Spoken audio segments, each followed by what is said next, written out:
Bom, devolvo a bola Zé, para você para a gente seguir com o programa que a Renata Melli já está nos esperando aqui. isso, pessoal, coloca a Renata com a gente na tela aí, por favor. Opa! Oi, Renata, boa noite para você. Obrigado por estar com a gente aqui. Oi, Kennedy. Oi, Toledo. Prazer estar aqui com vocês mais uma vez. Estava acompanhando aqui e fiquei ansiosa porque eu fiquei o dia inteiro nessa função do debate sobre regulação de plataformas, mas não acompanhei o Dino. Mas já soube que ele falou sobre esse assunto também. Preciso assistir rapidamente. Falou É sim. verdade. Dá boa noite para ela aí, Zé. Eu vou apresentar Boa ela, a coordenadora. noite. Vai lá. Vai Não, você. então vou fazer essas honras da casa, então. Faça A as honras. Renata é a coordenadora do Comitê Gestor da Internet no Brasil, que é o órgão mais importante para a regulação, para que a internet funcione direito no país. E ela está aqui hoje porque o CGI coordenou um grupo de trabalho muito amplo, com todos os pontos de vista possíveis e imagináveis sobre a regulação das plataformas, que foi um assunto que a gente já tratou, inclusive, com a Renata várias vezes aqui no Isso. programa, e que sumiu da pauta, porque foi superado por outras questões. E essa vai ser uma das perguntas para a Renata. Mas, Renata, bem-vinda, e o Kennedy aqui vai começar com as perguntas hoje. Ó, o Obrigada, documento Kennedy. que a... Obrigado a você, Renata. Uma honra ter você aqui. Ó. O documento que ela trabalhou hoje o dia inteiro, perdeu a sabatina do dia, é a sistematização das contribuições à consulta sobre regulação das plataformas digitais. A gente sabe que houve um debate no Congresso desse ano, o PL das Fake News está parado lá na Câmara dos Deputados, a Renata é do Comitê Gestor da Internet no Brasil está preparando isso. Renata, duas perguntas para você. Quem, né, que setores, que empresas o documento propõe que tem que ser regulado e quais vão ser os próximos passos? Isso é uma autorregulação, autorregulamentação? É uma sugestão de vocês para projeto de lei? Lá na Sabatina, o Dino sugeriu uma regulação à la União Europeia. Ele falou: ó, todos os setores da vida de uma pessoa, de um país, são regulados. Porque não haveria regulação para a internet, né? Foi o que ele falou lá. Bola com você, Renato. Tá ótimo, Kennedy. Então, de fato, eu acho que esse é um tema que tem mobilizado a sociedade civil, os governos do mundo inteiro, né, diante do poder de mercado e da influência que essas plataformas têm no debate público, na democracia, mas também em todas as esferas da economia. Então, hoje, todo mundo está preocupado com isso, e o nosso documento que nós lançamos hoje é a sistematização de uma consulta pública que nós realizamos, inclusive falamos aqui com vocês sobre isso, Uhum. né? Essa consulta contou nós recebemos um total de 1.336 contribuições vindas de mais de 140 organizações e pessoas físicas dos setores governamental, terceiro setor, setor empresarial, comunidade científica e tecnológica.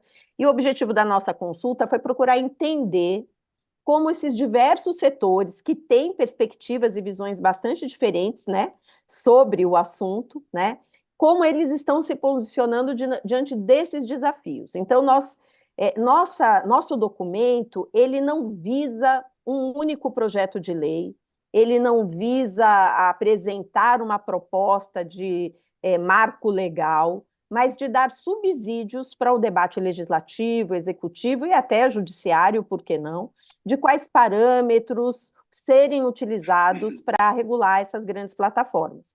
Então, a gente perguntou na consulta quem deve ser regulado, e aí tem várias camadas, as nossas contribuições trouxeram questões interessantes para dizer que nós precisamos regular de forma assimétrica, porque cada plataforma tem um poder de mercado e uma área muito específica, com impactos mais negativos ou não, né? Então, nós estamos falando de redes sociais, de plataformas que fazem a intermediação de trabalho, né, a tal da uberização, né, como é que se dá essas coisas de relação de trabalho, né, então plataformas de comércio, então quem regular, então tem todo um trabalho em torno disso, como regular e, Uhum. é, e, e quem deve aplicar essa regulação, né? Então, qual o espaço regulatório, a agência que deveria ser pensada, se é autorregulação, se não é autorregulação, então é mais ou Mas, ô, menos essa Renata, a proposta. mas aí é regular, por exemplo, Google, Uber e Amazon. Vocês acham que tem que regular essas três plataformas, não? Então, nós não, a nossa consulta não foca digamos, no nome fantasia da plataforma, sabe? Mas Uhum, são todas as plataformas. Então, rede tá. social, se elas tiverem um poder significativo de mercado, se elas têm um impacto significativo na vida das pessoas, se elas possuem externalidades negativas que influenciam debates públicos, elas precisam passar por uma regulação. Então, a nossa proposta é grandes plataformas. E aí, o que define o que é grande? Aí precisa fazer um estudo, né, de penetração. Essas grandes, elas têm mais obrigações regulatórias. As menores, mais de nicho, e que podem ter grandes impactos num determinado nicho, também precisam ter obrigações regulatórias, mas mediadas pelo seu tamanho. Vamos para usar nomes fantasias. Discord, por exemplo, ela não tem o Uhum. mesmo número de usuários que tem um Google ou que tem um Facebook, mas a gente tem visto, né, os problemas envolvidos ali no Discord. Boa. E você falou uma coisa que eu acho que a maioria das pessoas não está ciente, que não é só rede social. Você citou plataformas de comércio, plataformas de intermediação de trabalho. O que seria regulado? Dá alguns exemplos mais concretos, sem não precisa citar necessariamente o nome das empresas, mas como regular uma plataforma de comércio, como regular uma plataforma de intermediação de trabalho, como regular uma rede social? Quais as diferenças? Então, aí você tem as dimensões regulatórias, né?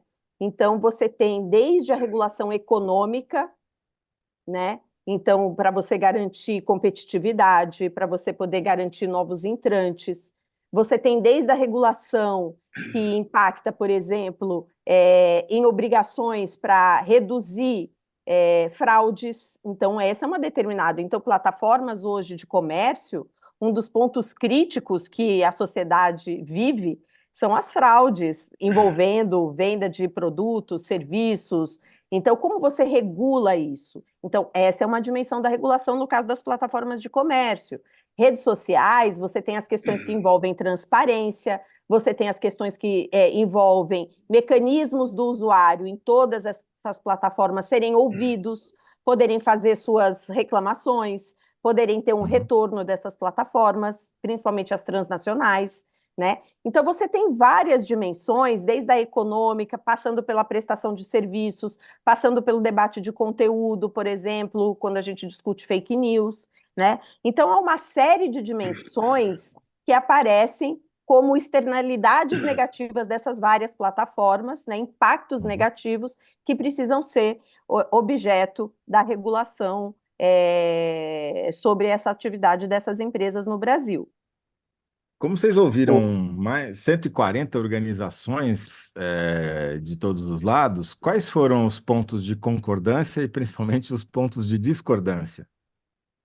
Isso é interessante, Toledo, porque a gente procurou na sistematização tentar fazer esse mapeamento, né?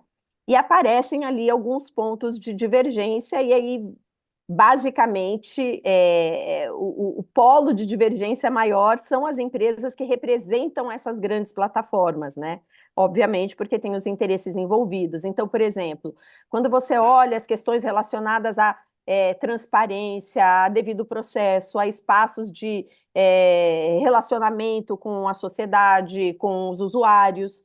Você vê as empresas das grandes plataformas procurando reduzir o máximo esse tipo de transparência, dizendo que isso pode levar a problemas de segredo industrial, por exemplo, quando a gente está falando de coisas que claramente não são segredo industrial. Então, Dá há um uma exemplo, só para a gente entender, assim, concretamente, por favor, o que eles não querem que seja aberto. Vou dar um exemplo mais básico. O número de usuários dessas plataformas no Brasil. Nós não sabemos com exatidão quantos usuários cada uma dessas plataformas tem. E isso é dito de forma explícita para eles, que é um dado estratégico. E por que é um Sim. dado estratégico? Porque isso envolve investimentos em bolsas de valores, não só no Brasil, mas também no mundo, em uma série de questões de interesse econômico que eles não querem dizer quantos números, quantos usuários. E aí, quando você pensa quantos usuários, o que você pensa? Quantos usuários ativos? Como, quantos conteúdos são postados. Outro mecanismo de transparência, quais critérios eles usam para fazer moderação de determinados conteúdos, aquela moderação foi automatizada, não foi automatizada, isso tudo impacta o debate público, né? Critérios para classificação ou desclassificação de prestadores de serviços, que não está claro qual é o critério, né? Critério para remuneração de trabalhadores uberizados, né? Então, tem uma série de questões que essas plataformas não querem dar dados, e esses dados são indispensáveis para a proteção da sociedade brasileira e para a produção de políticas públicas, né? Ô, Renato, excelente você Perfeito. falar isso aí. Ô, Zé, deixa eu falar aqui Vai um lá, caso vai lá, vai importante. lá, vai lá, vai lá. Teve o caso da Janja nessa semana, ó, hackearam o Twitter dela. Aí levou quase uma hora para se tomar uma medida, a plataforma tomar uma medida. No governo falaram, demorou muito, tem que ser mais rápido. Demorou? Você que conhece essa área, ou foi uma resposta rápida e foi uma resposta correta? Porque foi um caso de bastante repercussão nessa semana, ô Renata. Demorou uma hora porque era o perfil da Janja, e está correto isso ser uma hora, e poderia ser mais rápido, no caso de uma pessoa que tem um perfil verificado, inclusive. Mas dezenas de milhares de usuários perdem suas contas ou têm suas contas hackeadas, e que são pessoas comuns, gente como a gente, que não tem para quem reclamar, e que muitas vezes não tem nunca sua conta restituída. Então, é claro que quero aproveitar o espaço para prestar minha solidariedade à primeira-dama, mas ela teve um tratamento diferenciado, Excepcional, né? excepcional. E aí, se a gente discutir a métrica de tempo, ela demorou, porque casos como esse deveriam ser muito mais rápidos, porque ela tem uma conta verificada, todo mundo sabia que aquela conta era dela. Agora, se você olhar o padrão de resposta que essas plataformas dão para casos similares, foi na velocidade da luz. E isso é grave, e isso precisa ser regulado, né? Não Boa. pode ser uma discricionariedade das plataformas e não pode ser apenas quem tem postos de visibilidade. Usuários comuns têm que ter os mesmos direitos de restituição das suas contas que a primeira-dama, com todo o respeito aqui, não estou querendo minimizar o problema, mas é para mostrar a dificuldade que o usuário tem de lidar, de ter um relacionamento com essas empresas.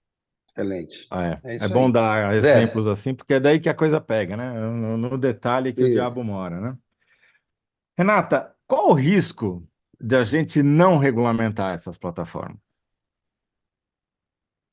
O risco, primeiro, é a gente continuar vivendo num cenário onde essas plataformas ditam de forma totalmente discricionária as regras da intermediação de praticamente todas as dimensões da vida privada e da vida pública. Porque nós estamos falando de plataformas hoje que concentram o fluxo de informações na sociedade, né? Que determinam, eles são os novos gatekeepers, né? Que determinam que tipo de informação chega no usuário ou não, sem o cuidado da qualidade daquele conteúdo, sem se responsabilizar por aquele conteúdo, né?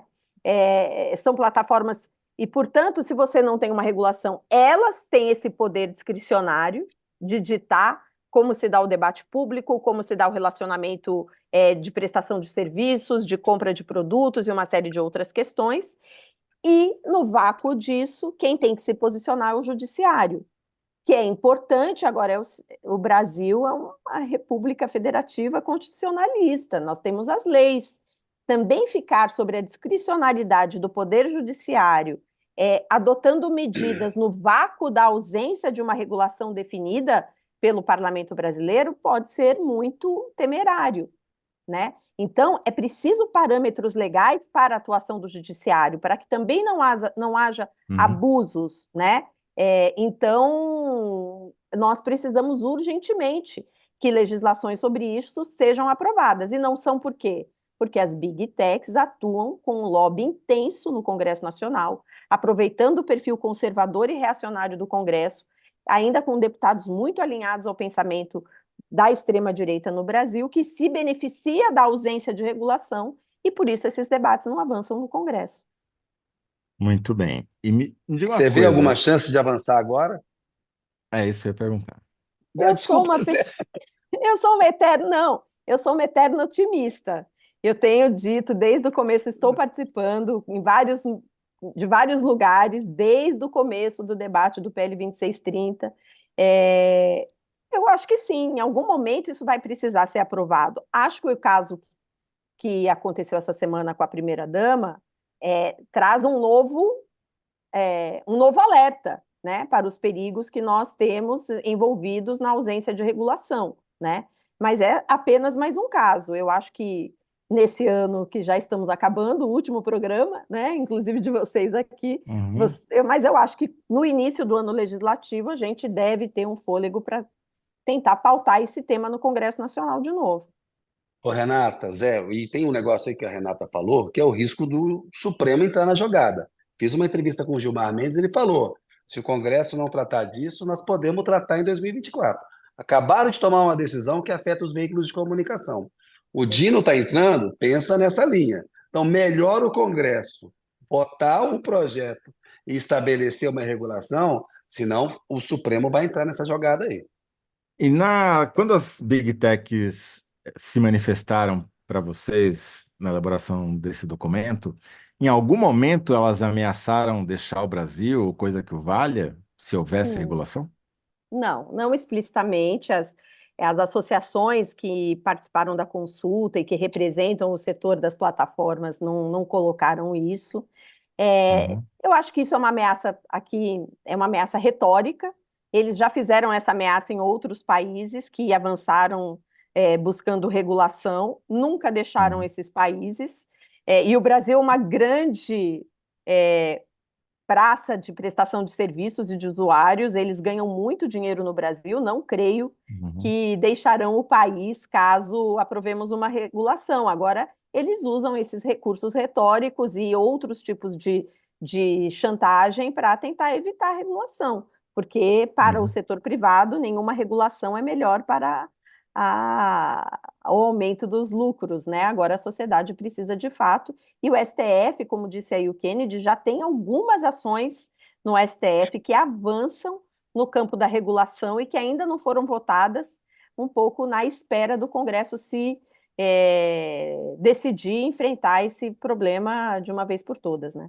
E você acha, Renata, que daria para a gente sintetizar essa nossa conversa dizendo que as Big Techs seguem bloqueando a regulação no Congresso, mas o Supremo pode entrar em campo?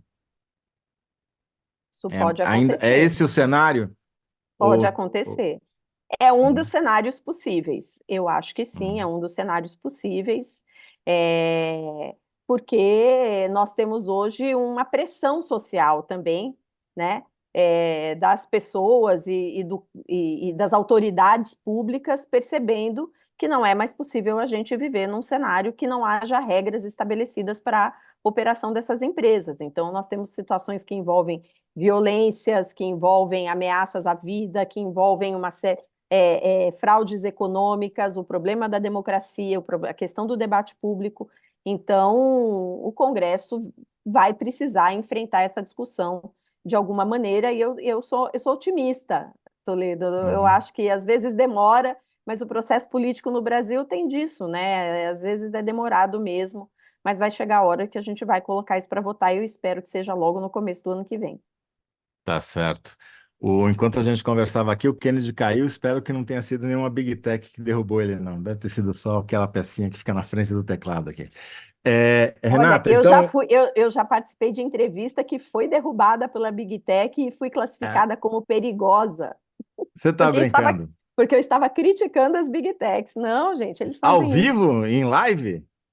Não, ao vivo não, num podcast, que é videocast também, mas aí Ah, percebeu-se na hora de monetizar, porque eles não permitiram a monetização e deram como resposta que era mas a conteúdo. plataforma não é neutra? Não é essa a conversa? Não é neutra. Não. Até porque a tecnologia não é neutra e os algoritmos e os sistemas automatizados são treinados com todos os nossos dados não são neutros, tem viés de E raça, com tem todos os viés nossos vieses, ideológico. né? Exatamente. Portanto, o resultado da moderação de conteúdo automatizada dessas plataformas é cheio dos vieses que a sociedade também possui, né? Claro. Renata, muito obrigado. Então, a gente vai ficar com aquela síntese: Big Techs bloqueiam regulação no Congresso, mas Supremo pode entrar em campo. E a gente fica esperando no ano que vem, assim que tiver uma novidade, ou do Congresso ou do Supremo, para você voltar aqui e a gente continuar essa conversa. Pode ser? Claro, pode ser. Obrigada pela oportunidade e seguimos aí na luta. Bom fim de ano para vocês. Obrigado, Renata, para você também.